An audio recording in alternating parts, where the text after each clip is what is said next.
CA, and you could be pretty much anywhere, really. You are not. You are at an NGO focusing on social development issues, focusing specifically where your passion is, the boy child. Tell us about the journey thus far, and that takes you to even probe the question, what about the boy child?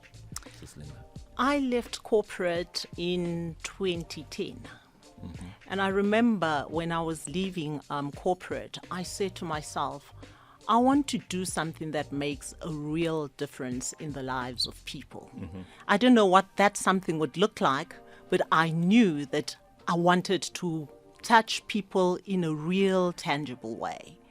And so when the time was right, I found myself at loveLife, working with young people. And when I say when the time was right, I'm a mother, a single mother of a boy child. And he was just going into grade 8 when I started at loveLife. And I think that was the most perfect time for me to start, because he was going into the age group where loveLife really, the things that loveLife does became very relevant in his life, and learning how to grow with him and allowing him, giving the boundaries within which to explore his journey. In 2017, I was asked to become the CEO. And I kept thinking, where are we taking this organization? What do we need to do? And in that conversation, we were looking at gender-based violence. And as we were unpacking gender-based violence and how to strengthen the work we do in that area, we looked at the stats and we said, we've got a problem that is much bigger than gender-based violence. Gender-based violence is huge in South Africa, and what makes it a huge problem is that a lot of the times it's intimate partner violence. But the bigger problem is violence as a whole. So we started talking around a program that's focusing on boys and young men and how to prevent them from getting to a point where they are perpetrators of violence. And as we unpacked that, we realized that they're not just perpetrators of violence, they're victims of violence themselves. And so the conversation became this program that says boys at an individual level, the societies in which they are, the communities in which they are raised, and the broader South African society, what do we need to do for all of us to be safe? So that's been the journey. That message that you've just narrated now could only really be said in this environment, really, in the South African context. It certainly will have more traction when a mother says it, when a woman says it, perhaps more readily than, say, if I were to say it. It would be given many contexts. It would possibly be interpreted differently to what you are saying and how it is interpreted when you ask the question, what about the boy child? When you engage the question of violence, it's not just women who are the victims of violence, but as you have just said, boys, men, society are victims of violence in a violent society. It is, of course, a very nuanced point that you raise. So I'm going to ask you just to spend a bit of time, not so much to take away from the fact that there is a high femicide rate in the country, and we are just a very violent society, period. But perhaps what we might miss in this entire conversation of GBV and violence and women femicide in the country being as high as it is just to neglect to have this very nuanced conversation about, as your opinion piece questions, what about the boy child? Do you want to elaborate on that? So in the work that we do, there's a lot of focus around girls and the girl child. And it is very necessary focus around girls and the girl child. But in empowering girls, we should not be leaving boys behind, because these two people must coexist. So if we want to have a society that really is a gender equal society, it cannot be one where we say either or. So we're raising lionesses in our girls, we're rearing to go with them. But we're leaving the boys to be pussycats and to continue to subscribe to gender norms that have made what I call the boy child the most oppressed, depressed, and suppressed person in any society. So really the boy child, we're saying, how about we don't turn our backs on the boys in this effort to empower girls, but to make sure that we contextualize what led to the UN saying gender equality is a sustainable development goal, and say in the South African context, we're not an Afghanistan or a Pakistan where girls will be shot for going to school.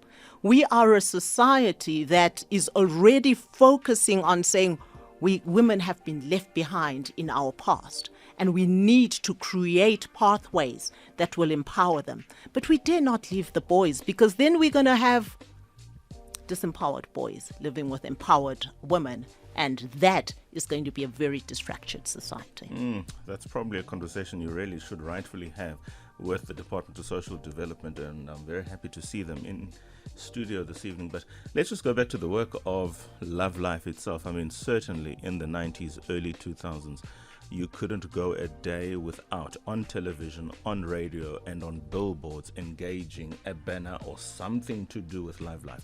I even had debating championships in East London when I was at high school that was sponsored by loveLife. What has happened to the traction of loveLife, or has the conversation and the sort of advocacy role that loveLife was playing back then together with Soul City somewhat evolved? To the extent that it is, what are we now grappling with? Because I mean, HIV and AIDS were huge at the time. Not that it's not huge now. It is still a serious challenge in terms of healthcare and healthcare spending and budgeting and all of that, not just on the continent but the world over. But perhaps there have been other things that have challenged, if you like, the resources, which are finite, that ought to be engaged from a healthcare advocacy and social development. loveLife, what is it seized with these days? Well, when loveLife started, the kind of money that was available to do those kind of things was coming from international agencies. It was coming from private foundations that were really wanting to be part of stemming the rate of new infections of HIV in young people in South Africa. And the thinking being that if we can get them to adopt the appropriate sexual behaviors from the onset of becoming sexually active, we'll be able to stop the tap of new infections.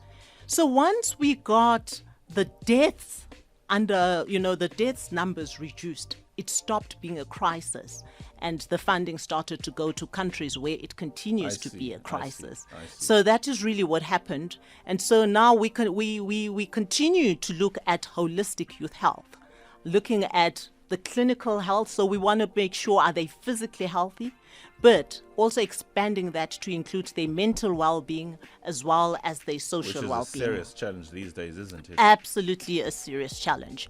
And so the conversation really has broadened to go beyond just talking about HIV and AIDS, to say, do we have healthy young people in South Africa? Every muscle in your body probably would have frozen on Sunday morning when we saw what happened in East London. What a tragedy, and condolences to the families of those young people that perished in such a tragic way. And my anger is that the adults had children, continue to have children in shebeens and taverns and being complicit to underage drinking when they should know better. Yeah, it's tough. 2021, after the ad break, that voice, Dr. Linda Ncube-Nkomo, will be taking over, CEO of loveLife. The Viewpoint, 8 to 10 p.m. Flipping conventional wisdom on its head. Songezo Mapete on SAfm. I'm Dr. Linda Ncube-Nkomo, and I am taking over Tuesday. Songezo is around to make sure that we pay the bills, but you'll hear his voice just before the news at 9 o'clock. Call us on 011-714-2006. Send your voice notes to 061-410-4107 and keep them to under 1 minute. And when sending those voice notes, please switch off your radio. My guest this evening is Bongani Ngomane. He is the Chief Director at the Gauteng Department of Social Development, and he also looks after stakeholder engagement, and the portfolio for boys and men sits with him. And today we're going to be talking about men. Vathi kulukhuni kuba yindoda, nxa indoda guguzwile, gugudelile. Wangani, talk to me. Why are men finding life so difficult? Good evening to the listeners at home and even those who are driving. Thanks a lot, Dr. Linda, for hosting me. Your question is very difficult to answer, but it's very correct that it is hard to be a man in not only in South Africa but in this world. It is hard because men are expected to perform and far perform above their abilities. Every man is expected to be one way or the other an achiever in the society. And that, in Zulu they say, ubuhle bendoda zinkomo zayo. And that trophy of being an achiever in society, you must display it by your wealth. That is why then, if you, for certain reasons, you appear on TV, you are an actor, you're a soccer player, or even on radio, if maybe like you now, you're a radio presenter, automatically the society expects you to be wealthy if you are a man. So that pressure becomes unbearable, and unfortunately for other men, just can't take it. And they struggle to find a way of navigating that sort of society. One can say maybe it's capitalist society, it's too materialistic, we value men by what they have, by what they can offer, rather than by who they are. So that is what makes it difficult to be a man. Hence the issue of emotional intelligence is important, so that men are able to deal with pressures they are facing in life. They are able to understand them psychologically, they are able to process them and be able to come up with solutions that are not burdensome to them. Lastly, to demonstrate that it's hard to be a man, you just check the statistics of young men who are in prison. And the majority of them will tell you they are there for two reasons: violence and theft. They were trying to be rich quickly, or for certain reasons they found themselves failing to control their anger and ending up maybe causing problems to other people, which leads them into those prisons. But also the statistics in symmetry, our symmetries, also tells you a story that it's hard to be a man under this society. And it's not only South Africa, it's throughout the world. That's why I'm saying perhaps it's capitalist system. The symmetry statistics tells you that it is more young boys and young men who die a lot compared to other genders. Now there is war in Ukraine and Russia, we all know that. And there was a story that was trending on social media. Initially I thought it was a fake, but it wasn't. When I followed it, it was a true story. In Ukraine they allowed women and children to leave the country to seek safety in neighboring countries like Poland. But they said every man below 60 is not allowed to leave the country. They must fight. So fighting means you will probably die. You see? So then men don't have sometimes choice in situations where there is violence, there is possibility of losing life, or there is possibility of destroying other people's life.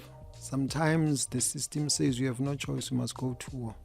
Same with conscription. In South Africa, we once had conscription days, and those who were expected to do that conscription and go to the army, it was young boys.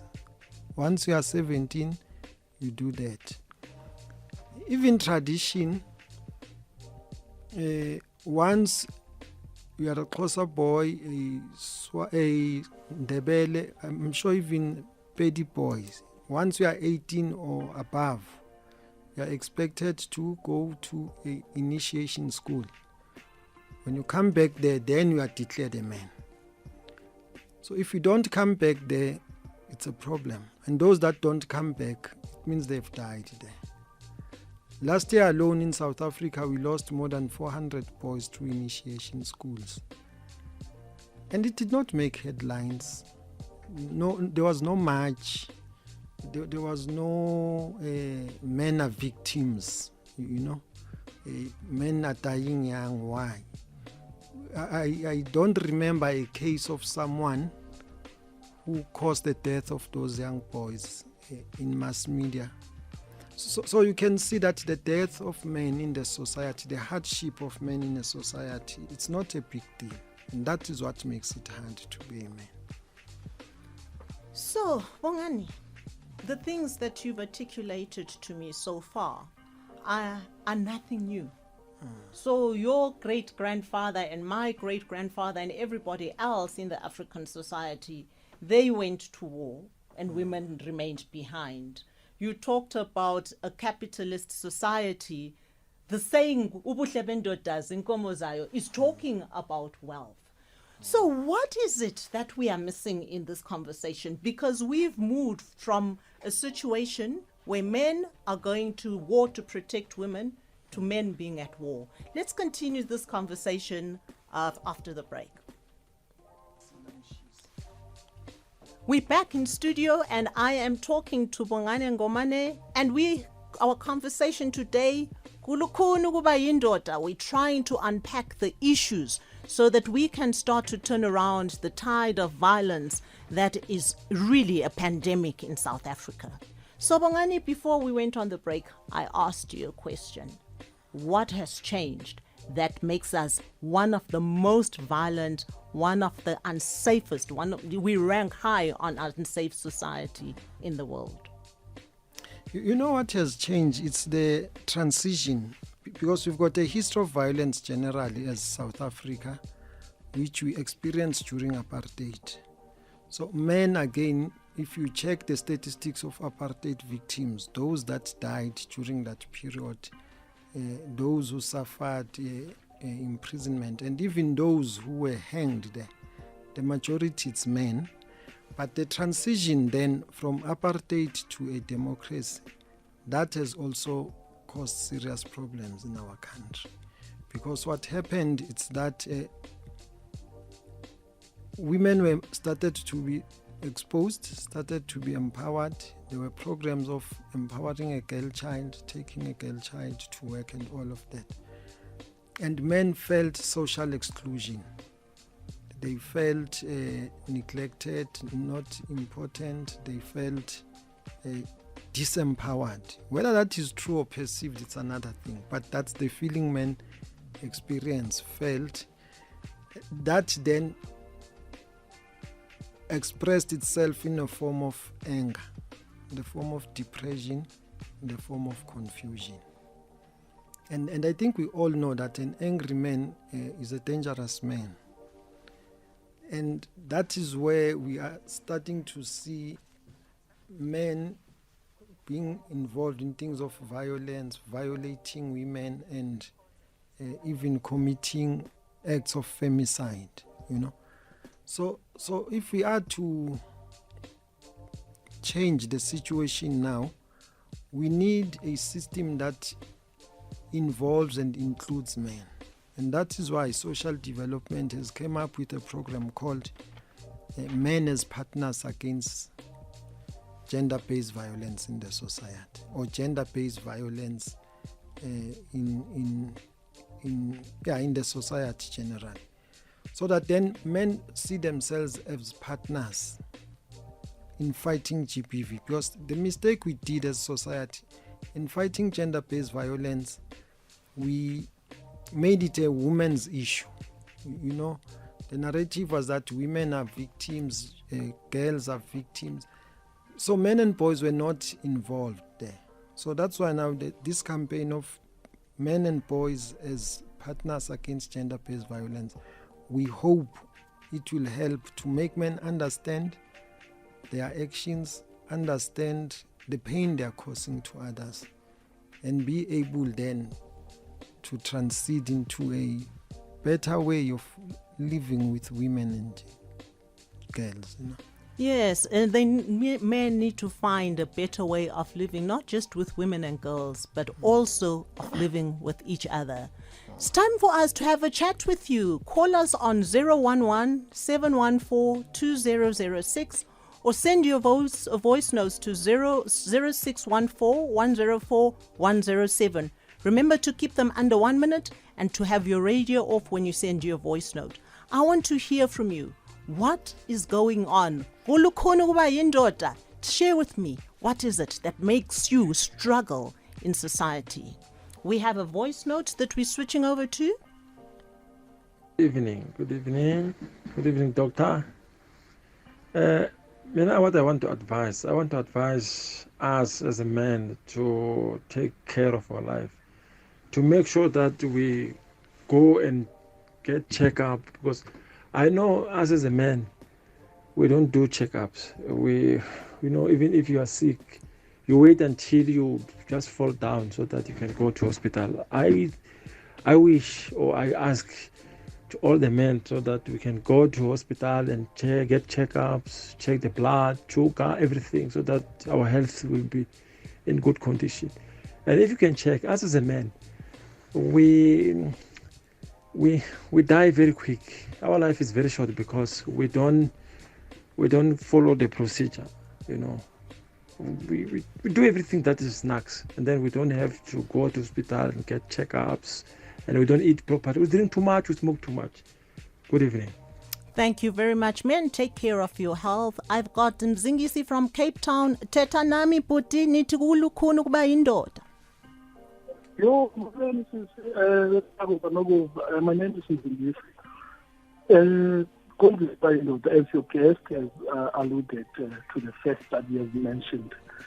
But I think the things are not changing for a boy child or for an African child, because what's happening in Cape Town now, me as I see an open space, I see a shack, I see a place where I can put something, but I don't see a recreational space. We are running short of recreational spaces in townships. As I'm speaking to you, I don't know there's what you call any recreational spot or place, but it's getting the same and expecting the same different results. But we are raising these kids in that environment that we were raised in. And it's difficult for me when I say because the indoor and I'm with 2 kids. And as things are going up now, the prices of things are going up, and that is not in my control. It gets hard. I have to work every day. But and again, think about my soul brothers. For a minute, I thought I was listening to Mshobweni, and I thought it was even on Thursday. But it was nice music that you played. Let me say thank you. Thank you very much, Budi, for your inputs. We really appreciate that. So recreational spaces for families to be able to go to, important, because not only will you get to relax, you get to bond, you get to open up, you get to be able to share things that normally you wouldn't be able to share in a constrained environment. Thank you very much for your input. I don't seem to have other callers right now or voice notes.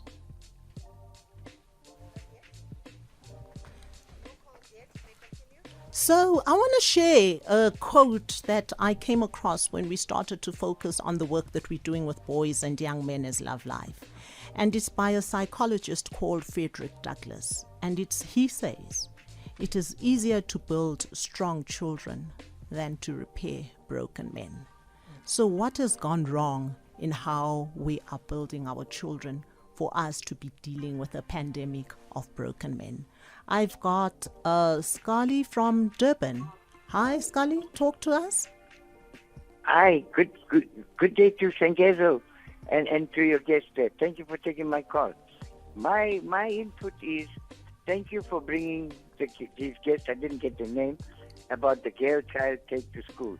They completely previously forgot the boy child. A child is child. Thank you, Sengezo, for bringing them and clarifying that, bringing it to the fore. Take a child to work, to school, to wherever. Not only girl child. Take a child, including the boy. Thank you very much. Thank you. God bless you. Thank you very much for your input, Scully. So I'm challenging organizations that have Take a Girl Child to Work Day to also start looking at Take a Child to Work Day. And did you know that May 16 is International Day of the Boy Child, but it's not recognized by the UN? And I think as South Africa, we have got an opportunity to lobby for that, because we cannot leave boys behind. Let's have a day that really celebrates boys as being important members of society. A day where we're encouraging them, where we affirming them, where we applauding the good that they do, because a lot of times they're just hearing the negative that they do. So I'm saying, who's with me? Let's start to put together a petition that says, let's have International Day of the Boy Child. My name is Dr. Linda Ncube-Nkomo. I am taking over Tuesday Takeover today, and we're talking about the crisis of the boy child with the question, what about the boy child? What are we going to do to make sure that we do not leave him behind? My guest in the studio is Bongani Ngomane. And before I go to Bongani, I've got a caller on the line. You're calling me from Orange Farm, Matsetola? Hi. Hi, Matsetola, are you still there? Yes, I'm still there. Please carry on. Yes, you guys, you did it. As you say that you want to repair a broken man, replace it to the young boy. Yes, we are broken somewhere, somehow. Because now, from the beginning, bursaries were not given to us men. They were given to women. Even she is over age. You see? So now we men, we are not given. So now, I'm also one of those the victim of that. Now, we are uneducated, and the woman is educated. When she finished there, no matter you were helping her or not, she will divorce you. Because now, you can't capture the way, her capacity. So now, that's where we get broken there. So now I want to thank the Minister of Education, NG Mutseha, when she released that and scrapped that. She's released that now from 2021, there's no age restriction on education. So now we thanks very much, because that did a very big mess and did more gender-based violence. Because now when a man is arrested there, he meets another man now with the same problem. Now they start thinking negative. Whenever he comes out there, he thinks negative. Now, that can't stop, because as we say, the men say that the men decide violence to solve, because now there's no any other way he can solve that problem.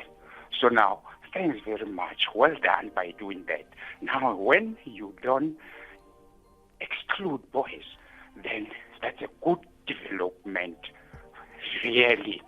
Now, the other thing is that now you have to face this problem now, because boys are wild. And since the boys are wild, now you have to, because even as men, we can see that things are coming all right.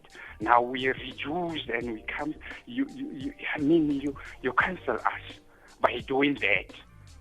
You see, Angie Mseha, we like her very much, because she did a good thing. Well, I'm uneducated today, but I was looking for only skills. I did have skills, but I wanted degrees. I didn't. Now, but women are educated. Another guys come from Cameroon. He is educated. He is going to charm these women because his country didn't oppress him. You know, we were painful when we think that apartheid oppressed us. Now, the situation also oppressed me. Now, where to find a way? Thank you, Ms. Talela. I need to make room for other callers, but thank you for sharing the importance of ensuring that we do not leave boys behind in education. I've got a caller, KG from Cape Town. Good evening and welcome to the show. Good evening. How are you, ma'am? This is a great topic. I'll just be very brief. I think from my perspective, I think everybody has been sold some sort of a lie.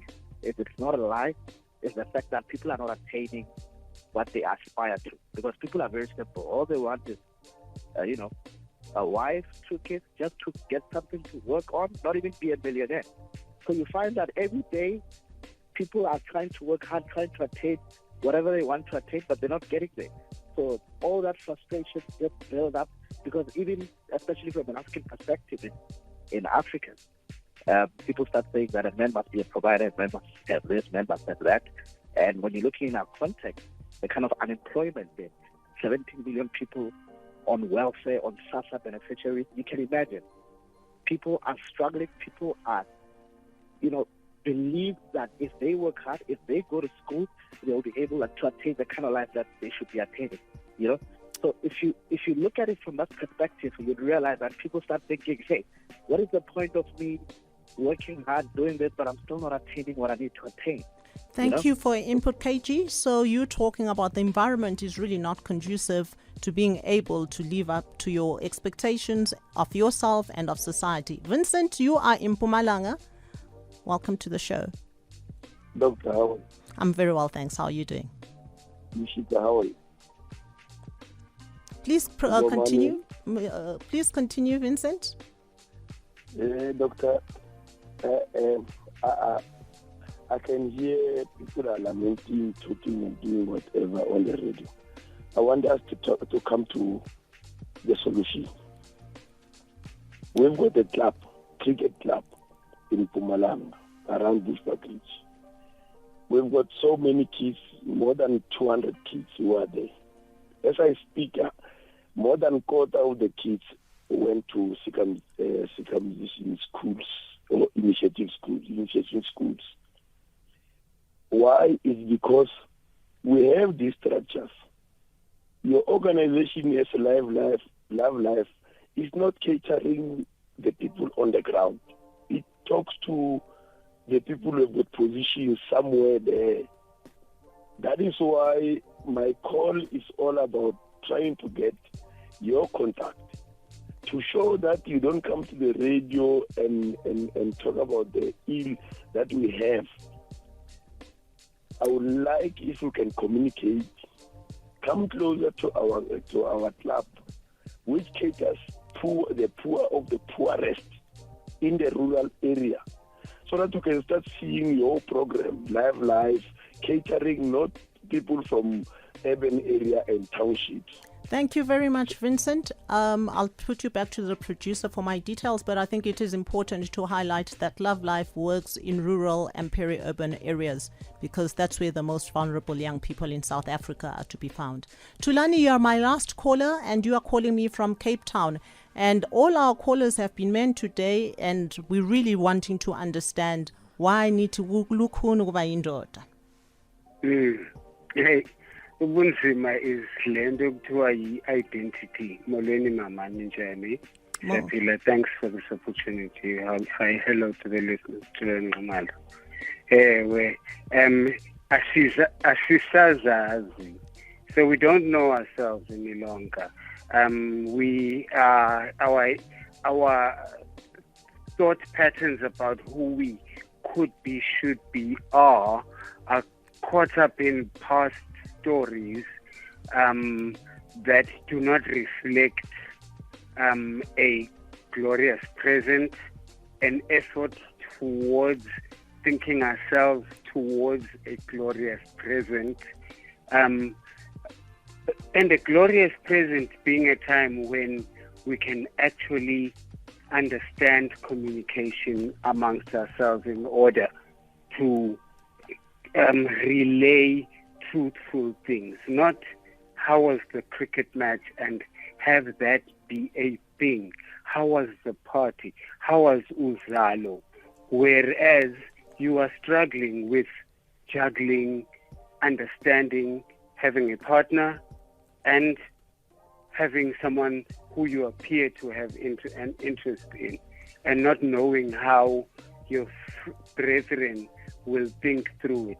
But all of this says we need to have activities that we need to sort of further entrench ourselves into these neighborhoods where we help people set up these clubs. People need to be encouraged to set up clubs that help. So we start having maybe charts that say boys from age 4 to blah, what activities would be good for them. Thank you very much for your input there. And I hope you're going to start to implement that to the boys, for the boys who are closest to you. I've got 2 voice notes and then we need to start wrapping the show. So let's listen to what the callers have to say. Hi, madam. Thanks for a great topic, heart-touching as well. My 50 cents contribution. I believe that even our laws are very oppressive to men. We are left with no choice sometimes but to vent our anger in a negative way, and somebody might get hurt along the way. So I think it has to start with our boys. Men should be allowed to mentor kids, to be part of their children and so on. But the law does not allow us that. You'll find that a woman sitting under the bridge with no home, nothing, has kids. Why then can't we meet the law meet us halfway to say, no, okay, fine, have your kids, raise your kids, mentor them and all that. I think we are perpetuating the situation. Hence we see the Nyaupe boys all over the country. So I think all democratic countries are facing this challenge. So that's my contribution, and that is my own entry. Greetings, Sisi, in your studio, and the guest today and your question. You know, the way the community or the society has left the focus into a boy child. I wonder what is the future of these kids, because they are the future heads of the families. If they are not well groomed right now, instead, if we fight against men, if we fight against males, and then we are creating a broken society. These women, these ladies, these girls, when they grow up, they will have no men, they will have no husbands, the heads of their families, good, well-groomed heads of families. So it's just a problem, big one. So you heard the voice notes that indeed we are dealing with a lot of brokenness in society, and we need to turn the tide around.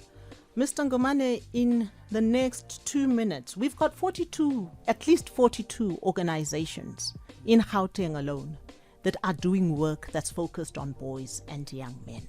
What is it that we should be expecting from those kind of organizations that you can share? What are they doing so that hopefully the listeners that are on the show tonight can be able to go and replicate similar initiatives where they are, if they are outside Gauteng? No, thanks, Dr. Linda. You know, in Gauteng, we established what we call a boy-child network to ensure that these organizations, 42 or so, are able to interact, synergize, and support each other. We don't need to work in silos and start competing. So most of them, or some of them, are mentoring boys on areas of, for example, sports and arts. Others are dealing with boys who are fatherless. They are giving them that safe space. They are giving them that support to grow up with a male role model within their space. But what we have done so far, we have concentrated all of these programs under one umbrella of Boys Scouts, so that all of them can be exposed to same values that are taught there, even if they are in sports, even if they are in arts, even if they are in other programs. But certain specific values needs to be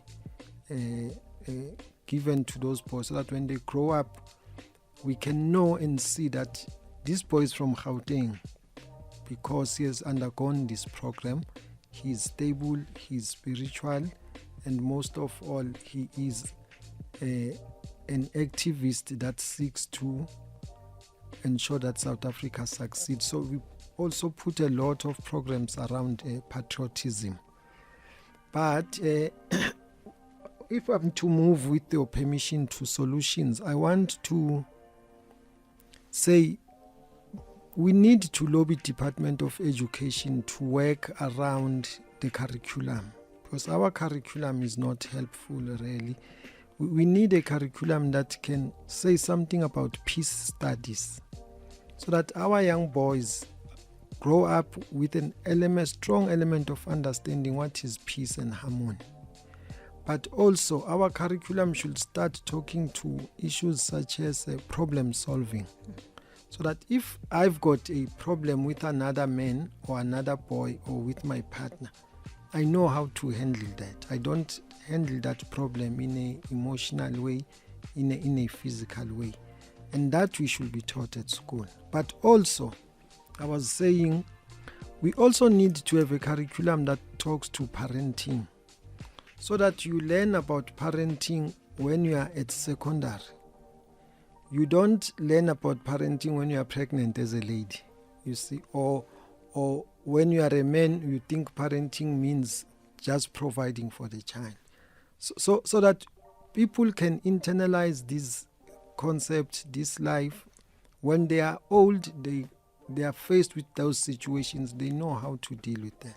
So we need an education that helps our young boys, our society, to know how to solve their daily problems. Thank you very much, Mr. Bongani Ngomane. So Bongani is talking around how at policy level there should be changes that start to talk to how some of the personal self-mastery that we need to inculcate in boys. But remember, these boys are not raised by the Department of Education or the Department of Social Development. They are raised in our homes. So parents, what are you exposing your boys to? If you're exposing your children to violence, they're normalizing violence. Neighbors, if you are exposing your children to violence, they are normalizing violence. So today I want to challenge you, South Africa. We need to turn the tide around of being known as one of the most violent societies in the world.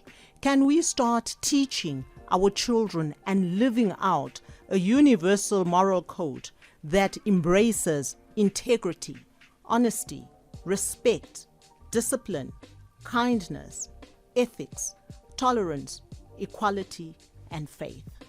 I've got our newsreader on standby. Zoleka Kotashe is here to take over. I am Dr. Linda Ncube-Nkomo. I took over Tuesday. Thank you very much, Bongani, for being part of us. Thank you to Liseho. Thank you to Amandla. Thank you to Phineas. Thank you for making this happen. And thank you so much to you, Songezo. Have a very good night. A job well done. A job well done. Don't get too comfortable, though, because I'm just going to be too scared now that I might be without a position on Mondays and Tuesdays. Sis Linda, thank you so much for your time. Bongs, thank you so much. Thanks. Interesting conversations coming through. Sis Linda, very quickly, 30 seconds. The majority of the listeners who participated this evening were men. What might you attribute that to? In other words, the female voice was woefully absent this evening. I'm hoping the female voice was listening attentively And the men, we were speaking to a subject that's very close to their heart. We were talking to their lived experiences. You heard the caller who said he couldn't get funding to go to school because he was a man. So it was resonating. And this had better not be the last time we're talking about boys and men and creating a safer South Africa. I'll be your guest on that, certainly. Appreciate your time. 21 hours, everybody. Mr. Kodash.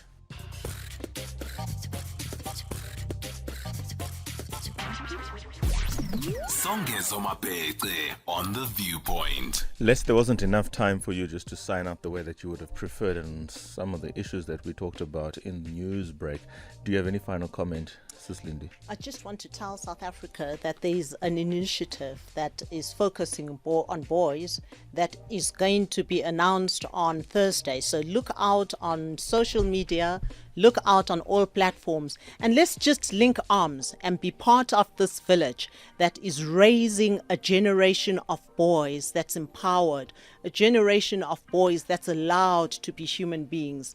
Somebody said to me on Saturday, the reason men have got tear ducts is so that they can be able to cry. Let's raise a generation of boys that's different. But look out for what's coming out for South Africa and make sure you're part of the solution wherever you are. I'll see you on Thursday. Thank you so much. Thank you. Thanks, Sis Lindy. You. Thanks, Sis Lindy. You. Thanks, Sis Lindy. You. Thanks, Sis Lindy. You. Thanks, Sis Lindy. You.